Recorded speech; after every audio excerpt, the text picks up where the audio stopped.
विद्यार्थी मित्रांनो, connect MPSC मध्ये तुमचे स्वागत आहे आणि वोकॅब्युलरी सिरीज चा आजचा आपला पार्ट 6 आहे. आपण याच्या आधी अब्स्टेन हा शब्द बघितला. अब्स्टेनचे आपल्याला सिनोनाइम्स माहिती आहे: रिफ्रेन, अवॉइड, डेझिस्ट, विथहोल्ड. आणि antonyms: indulge, participate, engage, enjoy. त्यानंतर आपण बघितला अबंडंट, बरोबर. त्याचे जे होते सिनोनाइम्स ते होते प्लेंटिफुल, ॲम्पल, बाउंटिफुल, प्रोफ्यूज. आणि अँटोनाइम्स होते scarce, rare, insufficient and meagre. आजचा आपला तिसरा शब्द आहे या सिरीजमधला ॲकॉर्ड. सगळ्यांनी लक्षात ठेवायचा, ॲकॉर्ड हा शब्द बऱ्याचशा ठिकाणी नाऊन किंवा व्हर्ब म्हणूनही वापरला जातो. ॲकॉर्डचा अर्थ होतो ॲग्रीमेंट, हार्मनी, पॅक्ट, सेटलमेंट. आपण जो ॲकॉर्ड असतो हा मोस्टली 2 देशांमध्ये साईन होतो. जसं ॲग्रीमेंट म्हणतो आपण की ॲग्रीमेंट झालं आहे, तसं हा ॲकॉर्ड असतो. तर ॲकॉर्डचं सिनोनाइम्स बघितलं आपण: ॲग्रीमेंट, संमती, म्हणजे जसं तिथं संमती आहे एकमेकांबाबत. पॅक्ट आहे, पॅक्ट केला आहे त्यांनी. आणि सेटलमेंट केलं आहे. ओके. आणि अँटोनाइम्स काय?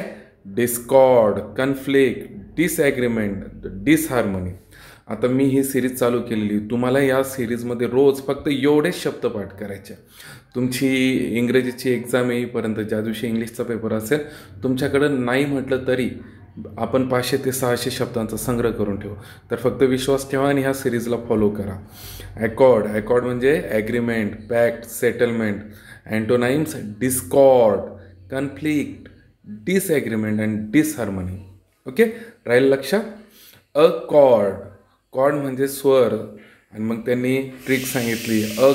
कॉर्ड म्हणजे स्वर जुळले की एकमत होते. लक्षात राहील आता. ॲकॉर्ड. ओके. आता खाली मी काही प्रश्न दिलेले आहे, त्याची उत्तरं तुम्ही द्या. India and Japan sign and dash dash on trade: accord, abstain, accumulate, ॲडमंट.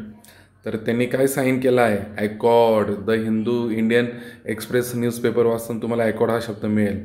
Which word is the antonyms of accord? Harmony, settlement, discord. तर आन्सर इज डिस्कॉर्ड. राहील लक्षात. तर पुढचा शब्द मी पुढच्या वेळेस घेतो. आज पण आपले बऱ्यापैकी 9 शब्द झालेले आहे. 3 दिवसापासून आपण 27 शब्द बघितलेले आहे आणि आधीचे 5-10 शब्द म्हणजे 37 शब्द झालेले आहे. तुम्हाला जर हा व्हिडिओ आणि हा उपक्रम आवडला असेल तर लाईक करा, सबस्क्राईब करा आणि शेअर करा. आणि काही तुमच्या कमेंट्स असतील की याला अजून कसं इम्प्रूव्ह करता येईल, तर मला कमेंट बॉक्समध्ये ड्रॉप करा. थँक्यू.